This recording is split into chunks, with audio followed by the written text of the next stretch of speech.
Ikalawang Timoteo, Kapitulo 2. Ikaw nga anak ko, magpalakas ka sa biyaya na nasa kay Kristo Jesus. Ang mga bagay na iyong narinig sa akin sa gitna ng maraming saksi ay simurang ipagkatiwala sa mga taong tapat na makapagtuturo naman sa mga iba. Makipagtiis ka sa akin ng mga kahirapan na gaya ng mabuting kawal ni Kristo Jesus. Sinumang kawal na nasa pagkakawal ay hindi nakikialam sa mga bagay ng buhay na ito upang siya'y kalugdan niyang nagtala sa pagkakawal. Kung ang sino man ay makikipaglaban naman sa mga laro ay hindi pinuputungan maliban na kung makipaglaban na matuwid. Ang magsasaka na nagpapagal ay siyang kailangan unang makabahagi sa mga bunga. Isipin mo ang sinasabi ko, sapagkat bibigyan ka ng Panginoon ng pagkaunawa sa lahat ng mga bagay.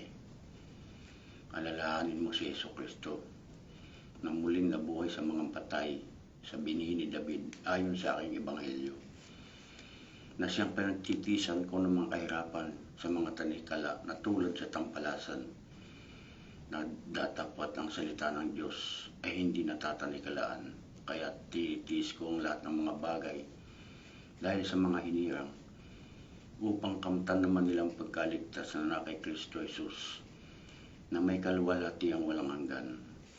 Tapat ang pasabi, sapagkat kung tayo nangamatay na kalakip niya, ay mga bubuhay naman tayong kasama niya. Kung tayo mga tiis, ay mga gahari naman tayong kasama niya. Kung ating ikaila siya, ay kakaila naman niya tayo. Kung tayo hindi mga tapat, siya'y nananatiling tapat, sapagkat hindi makapagkakaila sa kanyang sarili. Ipalaala mo sa kanila mga bagay na ito, na sila'y pagbilinan sa harapan ng Panginoon, na sila'y huwag makipagtalo tungkol sa mga salitaang hindi mapakikinabangan, sa ikapapahamak ng mga nagsisipakinig. Pagsikapan mo humarap na subok sa Diyos, manggagawang walang anumang ikahihiya, na gumagamit na matuwid ng salita ng katotohanan. Tatapot ilagan mo ang mga usapang walang kabuluhan, sapagkat sila'y lalong magpapatuloy sa kasamaan, at ang kanilang salita ay kakalat na gaya ng gangrena, na sa mga ito ay si Himeneo at si Pileto, na mga taong tungkol sa katotohanan ay nangasinsay, na sinasabi, ang pagkabuhay na maguli ay nakaraan na, at ginugulo ang pananampalataya ng iba.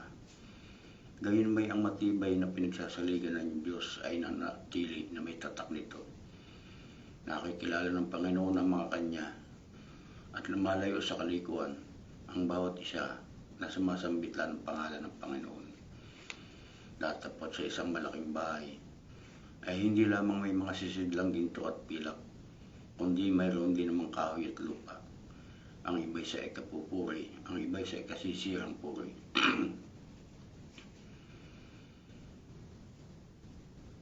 Kung sino man nga ang malinis alinman sa mga ito, ay magiging sisidlang ikapupuri, pinakabanal, marapat gamitin ng may-ari, nahahanda sa lahat ng mga gawang mabuti.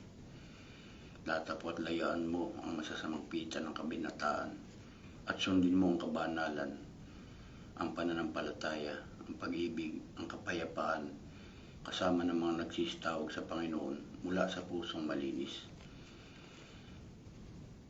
Ngunit tanggihan mo ang mga salitaang walang kabuluhan at hangal, yamang nalalaman mo na namumunga ng pagtatalo. At ang alipin ng Panginoon ay hindi nararapat na makapagtalo, kundi maamo sa lahat, sapat na makapagturo, matiisin, nasawaying may kaamuan ang mga nagsisalansang, makasakaling pagkalooban sila ng Panginoon ng pagsisisi sa ikaalam ng katotohanan, at sila'y makawala sa silo ng dyablo na bumihag sa kanila ayon sa kanyang kalooban.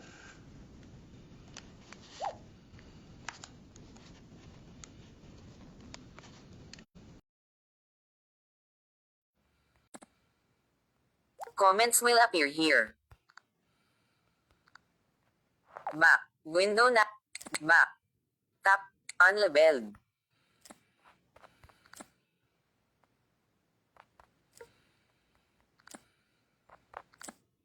Back. Home. Window Facebook. Page navigation available. Use tap with 3 fingers to view. No text to copy. Select some. Comments will appear here. Back. Back. Tap to activate. Back. Tap to activate. Slow connection. Slow connection. Back. Window navigation bar. Navigation bar. Unlabeled. Back. Unlabeled. Continue. Show text stickers.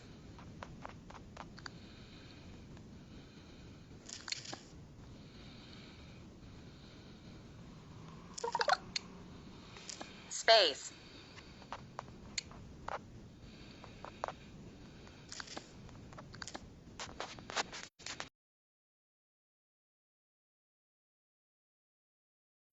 Stickers should stay within the box. Viewer, remove all stickers. Stickers should stay within the box. Viewers will see updates to your stickers when you apply them. Window Facebook. Back.